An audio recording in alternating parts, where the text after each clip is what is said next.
Hello बच्चों, कल के वीडियो हम लोग देखे थे यूक्लिड विभाजन और उससे जुड़े क्वेश्चन को समझे थे। आज हम देखेंगे अगला एक्सरसाइज 1.2। 1.2 देखने से पहले आप उस वीडियो को देखिए, तभी आपको यूक्लिड विभाजन समझ में आएगा। चलिए आज के वीडियो में शुरू करते हैं 1.2 को। देखिए पहला क्वेश्चन है, लिखा है कि अभाज्य गुणनखंड को गुणनफल के रूप में लिखे, है ना। अभाज्य गुणनखंडों को गुणनफल के रूप में लिखिए। तो गुणनखंडों को गुणनफल के रूप में लिखिए तो इसको सबसे पहले गुणनखंड करिए। तो देखिए जीरो है तो 2 से कटेगा, तो 2 दूना 4, 2 एक कम 2 और 6 दूना 12, उसके बाद 0, ठीक है ना। 2 फिर से लगेगा, 2 एक कम 2, 0 हो जाएगा, 8 दूना 16 और 0 हो जाएगा। 2 से फिर से लगाओ तो 5 दूना 10, 4 दूना 8, 0। 2 से और लगाइएगा, 2 दूना 4, 7 दूना 14, 2 0 का 0 हो जाएगा। 2 से 2 कम 2, 3 दूना 6 और इसके बाद 5। और देखिए 2 से नहीं कटेगा, 3 से कटेगा। 3 से 4 तिया 12, 5 तिया 15, फिर से 3 से लगेगा तो 5 तिया 15 तिया 45, उसके बाद 3 से लगेगा 15, 5 तिया 15, 5 एकम 5। अब इसको गुणनफल के रूप में लिख दो तो 2 गुने 2 गुने 2 गुने कै गो 2 है 5 गो, 2 गुने 2 और उसके बाद 3 गुने 3 गुने 3 गुने 3 गुने 5। इसको लिखिएगा कितना जाएगा, 2 पर पावर 5 हो जाएगा, उसके बाद 3 पर पावर 3 हो जाएगा, गुने 5 हो जाएगा। यही हमारा क्या हो जाएगा, आंसर। इधर आपका कुछ क्वेश्चन है, इसको आप घर पे प्रैक्टिस करिएगा। चलिए अब समझते हैं दूसरा क्वेश्चन। दूसरा क्वेश्चन क्या बता रहा है, दूसरा क्वेश्चन बोल रहा है कि 23,750 में 5 का अधिकतम घात बताइए। अधिकतम घात जब भी पूछेगा तो आपको क्या करना है, सबसे पहले गुणनखंड करना है। गुणनखंड कर दिए इसका गुणनखंड करनी है तो कितना होगा, 23,750। अब देखिए लास्ट में 2 है तो 2 से भाग दिए, 2 कम 2, 2 एक कम 2, 8 दूना 16, 5 7 दूना 14, उसके बाद 5 5 5 दूना 10, उसके बाद हो जाएगा 5 से लगेगा क्योंकि लास्ट में 5 है, 5 दूना 10, 5 तिया 15, फिर इससे भाग दिएगा तो कितना हो जाएगा, 5 7 35, 5 5 25, फिर से 5 लगाइए, 5 चक 20, 5 7 35 और 5 5 25, 5 से लगाइएगा तो कितना होगा, 9 5 45, 5 5 25, फिर 5 से लगाएगा 19 5 95, उसके बाद 19 से कम 19। अब इसको गुणनफल के रूप में लिखिएगा तो 2 गुने 5 गुने 5 गुने 5 गुने कितना है, 5 अगुने 19, ठीक है। अब इसको लिखिएगा 2 गुने 5 पर पावर क्या हो जाएगा, 4 अगुने 19 हो जाएगा। अब इसका 5 का अधिकतम घात पूछा है, 5 का अधिकतम घात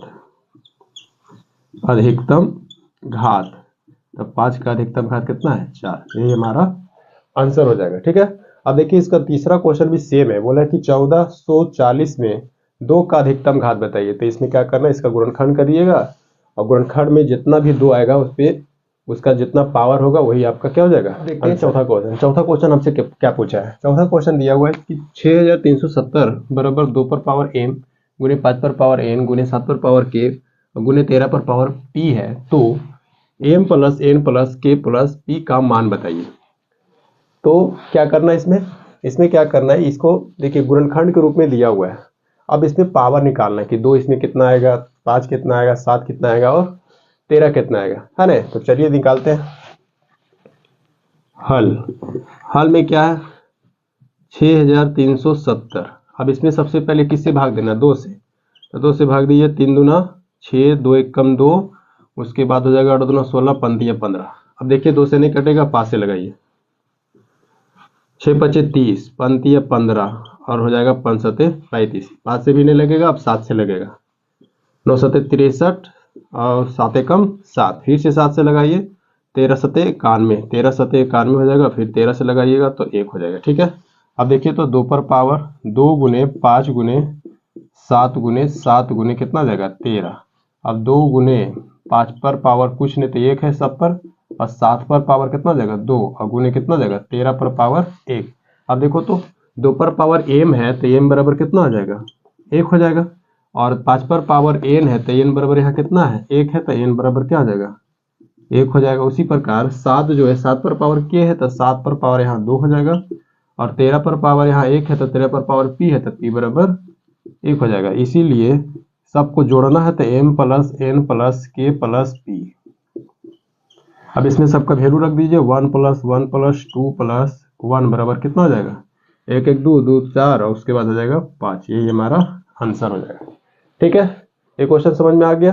अब देखिए 5वां क्वेश्चन बोला निम्न में से सहअभाज्य बताइए। सहअभाज्य हम उसको कहते हैं यदि दो संख्याओं का HCF एक हो, दो संख्याओं का HCF एक हो तो उसी को बोलते हैं सहअभाज्य। अब सहअभाज्य में देखो तो ये दोनों में कॉमन क्या है, दो दो है तो सहअभाज्य नहीं होगा।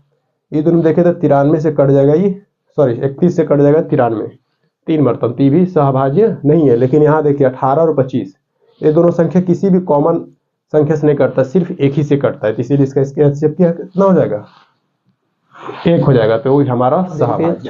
छठा क्वेश्चन क्या बता रहा है, छठा क्वेश्चन में बोला है निम्नलिखित में से गुणनखंड वृक्ष में लुप्त संख्याओं को के मान बताइए। लुप्त संख्या क्या हो सकता है, B C D X Y Z हो सकता है। ठीक है, अब देखिए इसमें गुणनखंड वृक्ष के रूप में दिया हुआ है, आपको इसका मान बताना है। तो जब ऊपर वाला वैल्यू निकालना है तो ये दोनों को गुना कर देना है, और यदि ये दोनों में से कोई निकालना है तो इसमें से क्या करना है, भाग दे देना ये दोनों में से। ठीक है ना।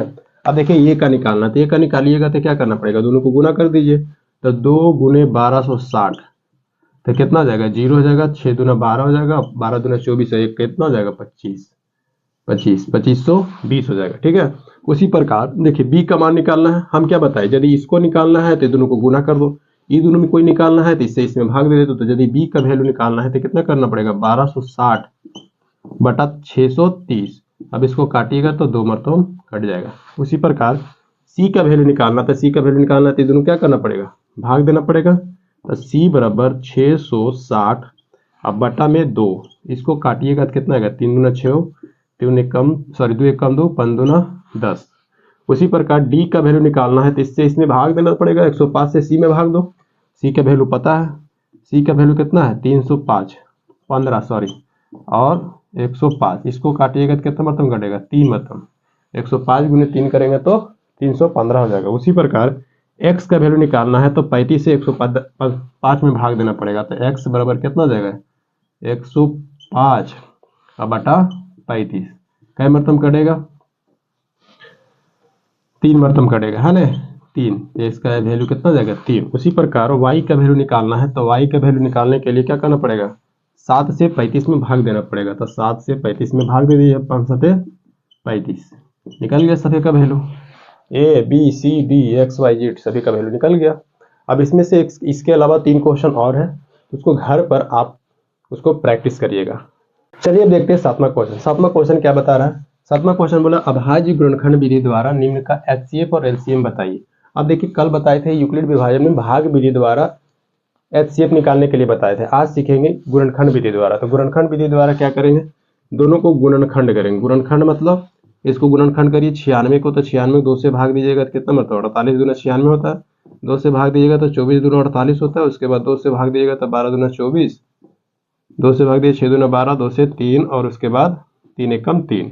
अब इसको भाग दीजिएगा 404 का तो कितना होगा 2, 2 दूना 4, 2 दूना 4, उसके बाद 2 से लगेगी तो 100।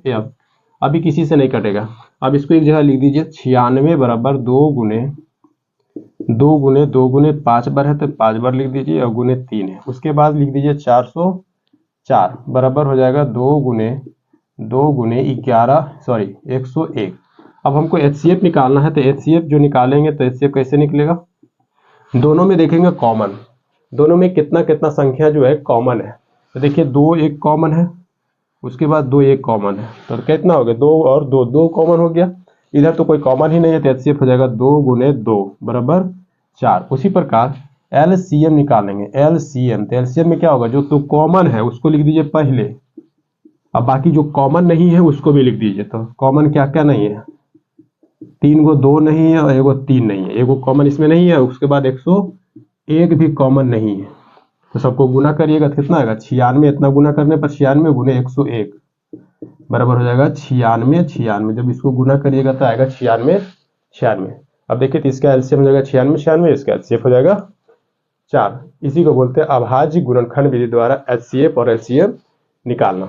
अब इसमें कुछ क्वेश्चन इधर दिया प्रैक्टिस के लिए, तो आप इसको घर पे प्रैक्टिस करेंगे। अब देखते हैं 8वां क्वेश्चन। 8वां क्वेश्चन में बोल रहा है कि अभाज्य गुणनखंड विधि द्वारा HCF और LCM ज्ञात करें। उसके बाद इसमें कुछ ऐसा फर्क जोड़ दिया, बोला कि जांच करें कि दो संख्याओं का गुणनफल बराबर HCF गुने LCM होता है। कल आप लोग के यूक्लिड विभाजन कल के वीडियो में बताए थे कि दो संख्याओं का गुणनफल बराबर HCF गुने HCF होता है ना। अब इसको देखिए गुणनखंड कर लिए, अभी बताएं इसको 96 का गुणनखंड और 404 का गुणनखंड। अब इसमें से HCF और LCM निकालने तो हम लोग देखेंगे सिर्फ क्या चाहिए, दो संख्याओं का गुणनफल। तो दो संख्या हमारा कितना है, दो संख्या हमारा है दो संख्याओं का गुणनफल, दो संख्या का गुणनफल। अब गुणनफल कर लीजिए, गुणनफल तो कितना आ जाएगा 96 और गुने 404, ठीक है ना। उसी प्रकार LCM गुने HCF कितना हमारा LCM है 96 और 96 और गुने 4 है। अब इसको गुना करो तो 6 × 24 9 × 36 36 से 2 38 हो जाएगा। 6 × 24 24 से 3 कितना हो जाएगा 27 के साथ हो जाएगा। 9 × 36 36 से 2 38। अब कितना आ गया 38 78 4। उसी प्रकार ये भी आएगा 38 78 4। दोनों का दोनों बराबर होगा, नहीं होगा तो गुना कर लीजिएगा घर पे, ठीक है ना। इसी को बोलते हैं जांच करना कि दो संख्या का गुणनफल बराबर एलसीएम गुने एलसीएम होता है। चलिए 10 नंबर क्वेश्चन पे आ गए। ये भी क्वेश्चन आपको एग्जाम के लिए बहुत ही इंपॉर्टेंट है, तो चलिए समझते हैं। लिखा है क्वेश्चन, यदि HCF 96 404 बराबर 4 है तो LCM 96 404 का मान बताइए। अब जब भी ऐसा क्वेश्चन रहे तो आप लोग को एक फार्मूला बताए थे, दो संख्याओं का गुणनफल बराबर LCM गुने HCF होता है। तो दो संख्या क्या क्या हो सकता है, तो उसको लिख लीजिए। पहले क्या होता है, पहली संख्या गुने दूसरी संख्या है ना, बराबर होता है HCF गुने LCM। अब देखिए पहली संख्या इसमें कौन सा होगा, जो पहले लिखा है 96, ये हो जाएगा 96। दूसरी संख्या क्या होगा, जो दूसरा बार लिखा है तो 404 बराबर HCF देखिए कितना है 4 है तो 4 लिख दीजिए। LCM को ऐसे ही रहना दे। अब इसको देखो काटिएगा तो कितना मतलब कटेगा 101 मतलब कटेगा। तो LCM क्या हो जाएगा हमारा 96 गुने 101 बराबर कितना हो जाएगा 96 गुने 101 करिएगा तो 96 आएगा, ठीक है। इसको घर पे गुना कर लीजिएगा। अब इसमें से कई क्वेश्चन दिया हुआ है जो कि सब बताना पॉसिबल नहीं है, तो उसको घर पे आप लोग किताब से प्रैक्टिस कर लीजिएगा, सब इसी प्रकार से बनेगा। 11 नंबर क्वेश्चन में पूछा है, जांच करें कि क्या n बिलोंग्स टू n, इसको बिलोंग्स टू पढ़ते हैं ना, यानी n बिलोंग टू n मतलब नेचुरल नंबर हो गया, के लिए 15 पर पावर n का इकाई अंक शून्य हो सकता है। इकाई अंक कहने का मतलब पहले इकाई आएगा उसके बाद दहाई आएगा। तो बोला इकाई अंक शून्य हो सकता है यदि 15 पर पावर हम बढ़ाते जाएं, जैसे 1 लिए 2 लिए 3 लिए 4 लिए, तो क्या कभी भी 1 आ सकता है, वही जांच करना है। तो सबसे पहले क्या करिएगा, सबसे पहले आप लिखिए Pn बराबर 15 पर पावर n। अब क्या करते हैं, जब हम n बराबर ले लेते हैं, क्योंकि नेचुरल नंबर शुरू होता है 1 से, है ना, तो n बराबर क्या ले लेते हैं 1। अब P1 लेंगे तो P1 लेंगे तो कितना होगा 15 पर पावर 1 यानी कि 15 ही हो जाएगा। उसी प्रकार P2 लेंगे, जब हम n बराबर क्या ले लेंगे 2, तो 15 पर पावर क्या हो जाएगा 2 यानी कि 225। उसी प्रकार P3 ले लेंगे तो P3 15 पर पावर कितना जाएगा 3 हो जाएगा। तो 15 गुने कितना जाएगा 15, है ना। अब देखिए 2 को गुना करेंगे तो 225 और गुने कितना जाएगा 15। अब 15 पचे 75 के 5, 15 दूना 30, 30 और 7 कितना हो जाएगा 37।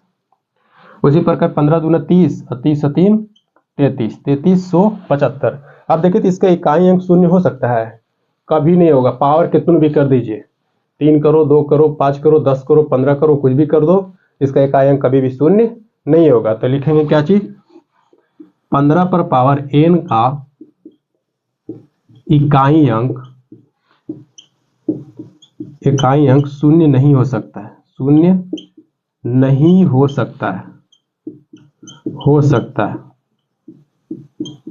है ना। यही हमारा क्या हो जाएगा, इसका आंसर हो जाएगा। इसमें बहुत सारा क्वेश्चन दिया हुआ 5-6 क्वेश्चन है, तो उसको आप लोग घर पे प्रैक्टिस करिएगा।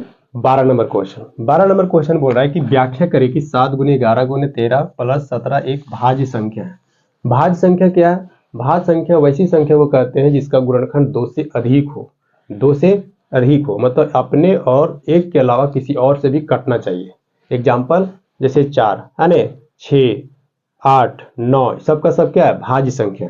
अब इसमें भी दिखा देते कि भाज्य संख्या है या नहीं, तो लिखेंगे 7 गुने 13 गुने 11 गुने प्लस 17 है, ठीक है। उसके बाद क्या करेंगे 7 गुने क्या है 13 और गुने 11, इसको लिख दीजिए क्या चीज 13 के फॉर्म में लीजिए, 13 प्लस 4 17 हो जाएगा। अब इसमें 13 है, इसे भी 13 है, तो कॉमन हो जाएगा 13। अब कितना बचेगा 7 गुने 11 अब प्लस में 1, अब प्लस में इधर क्या बचेगा 4। अब इसको देखिए तो 13 को जब कॉमन ले लिए तो कितना जाएगा 11 सत्ते 77। अब प्लस में 1, अब प्लस में इधर कितना जाएगा 4। अब 13 गुने 78 हो जाएगा, 78 हो जाएगा। प्लस में कितना हो जाएगा 4। अब 13 का पढ़िए 78 मरतब तो कितना होगा 13 सत्ते 13 8 कितना हो जाएगा 13 8 गुना कर दो। अब गुना करिएगा तो कितना होगा 13 गुने 8 करिए तो 13 है ना। अब इसको हो जाएगा 8 24 के 4 और 7 21 21 से 2 2 हो जाएगा 23। उसके बाद 8 हो जाएगा 7 हो जाएगा। अब इसको घटाइए कितना होगा 1, उसके बाद 9 1 10 10 हो गया 1014 प्लस में 4। अब देखिए तो इसको जोड़िएगा तो 1018 आ जाएगा। अब देखिए 1018 जो संख्या आया है वो उसका गुणनखंड जो होगा 2 से अधिक होगा, क्योंकि ये 2 से कटेगा, खुद से भी कटेगा, 1 से भी कटेगा और 2 के अलावा और भी कोई संख्या से कटेगा, तो ये हो जाएगा हमारा भाज्य संख्या। व्याख्या हो गया। उसी प्रकार इसका 2 क्वेश्चन और है तो आप उसको भी व्याख्या कर लीजिएगा घर पे। चलिए देखते हैं 13 नंबर क्वेश्चन। 13 नंबर क्वेश्चन बोल रहा है कि 3 मापदंड 64 सेंटीमीटर 80 सेंटीमीटर और 96 सेंटीमीटर लंबाई के कपड़े की न्यूनतम लंबाई ज्ञात करें जिसे इन दंडों में से किसी का प्रयोग कर ठीक ठीक पूर्णांक संख्या से मापा जा सकता है। अब इसमें सबसे पहले देखिए क्या पूछा गया, न्यूनतम लंबाई ज्ञात करें। आपसे जब भी क्वेश्चन पूछे न्यूनतम लंबाई तो आपको निकालना है LCM, और यदि महत्तम लंबाई पूछेगा तो आपको निकालना है HCF। अब इसे पूछा है न्यूनतम लंबाई तो इसका क्या निकाल लेंगे LCM निकाल लेंगे, तो इसका लिखिए हल। अब LCM निकालना है तो LCM निकालने के लिए सबसे पहले क्या करेंगे, इसको लिख देंगे इस तरह से 64 80 96। अब इसको निकालिए तो 2 से लगेगा कितना मतलब 32 दूना 64 होता है, 40 दूना 80 और 38 दूना 48 दूना 96। 2 से लगेगा 16 दूनी 32, 20 दूना 24 दूना है ना। 2 से लगेगा 8 दूना 16, 10 दूना 20, 12 दूना 24। उसी प्रकार 2 से लगेगा 4 दूना 8, 5 दूना 10 और 6 दूना 12। अब देखिए अभी भी कट रहा है तो 2 कट से 2 दूना 4, 5 ऐसे उतर जाएगा, 3 दूना 6। अब किसी से नहीं कट रहा है तो इसको क्या करिएगा गुना कर दीजिए। तो 2 गुने 2 गुने 2 गुने कितना जाएगा 2 गुने 2 गुने 5 गुने 30 3 है ना। अब इधर से गुना कर दीजिए, पंक्तियां 15 15 दूना 30, 30 दूना 60, 60 दूना 120, 120 गुना 2 करेंगे तो 240, 240 गुने करेंगे 2 तो कितना होगा 480, 480 गुने 2 करेंगे तो क्या हो जाएगा 960। यही हमारा क्या हो जाएगा आंसर। 14 नंबर क्वेश्चन में बोला है कि 3 पात्रों में 27 लीटर 36 लीटर 72 लीटर दूध है, कौन सबसे बड़ी माप तीनों पात्रों को दूध को सही सही से माप सकता है। अब अभी बताएं कि यदि न्यूनतम बोलेगा तो LCM निकालना है, और यदि अधिकतम बोलेगा या बड़ी बोलेगा तो उसको HCF निकालेंगे। तो HCF निकालिए कितना जाएगा 27 36 और 72 का LCM निकालिएगा तो कितना होगा, पहले सबसे पहले 27 को भाग दीजिए किसमें 36 में, तो 1 मतलब कटेगा तो 27, इसको घटा कर कहेगा तो 9, फिर से 9 से भाग दीजिएगा 27 है ना, 9 तिया 27। अभी तो कट गया हमारा, इन दोनों का HCF कितना आ गया HCF आ गया हमारा 9। अब देखिए जिसका HCF यदि इतना आ गया दो संख्या का HCF 9 आ गया तब तीसरा में भाग देंगे, तो 9 से भाग दीजिए 72 में, 9 8 72 है ना, तो कितना जाएगा ये भी कट गया। तो इसका देखिए तो सबसे बड़ी माप कितना होगा, सबसे बड़ी माप